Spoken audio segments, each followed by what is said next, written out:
I think many Americans are simply tired. Tired of Democrats versus Republicans. Tired of being told who to believe. Tired of every conversation turning into a shouting match. So instead of listening to the left or the right, I did something different. I stopped listening to us. And I started listening to how people outside the United States are talking about what's happening here. I've been listening to British political commentary, podcasts, and radio shows, where the people speaking don't vote here, don't fundraise here, and don't benefit from American outrage. One is The Rest is Politics, hosted by former UK officials and political strategists. Another is Coverage and Commentary from LBC, where journalists and analysts discuss global politics daily, including the US. And what struck me wasn't panic, it was recognition.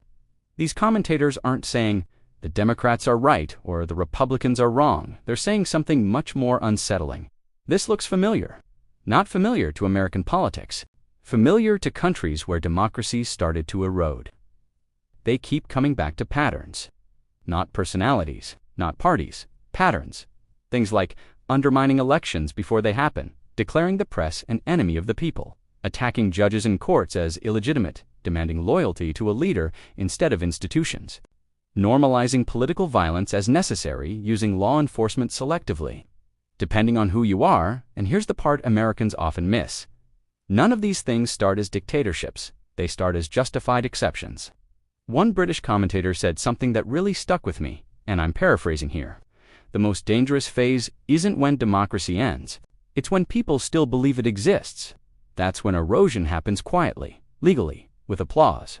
You don't have to hate Trump to hear this. You don't have to love Democrats. You don't even have to agree with British commentators.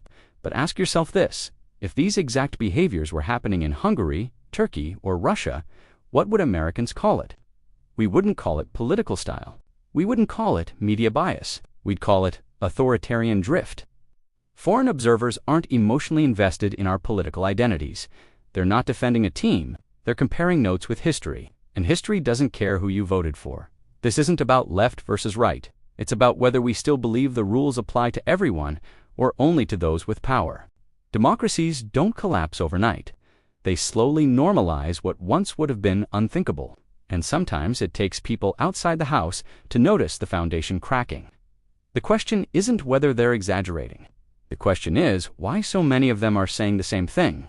If the rest of the world is watching America with concern, maybe it's time we listened. Like, share, and subscribe as we continue through the chaos to find perspective. But to perspective.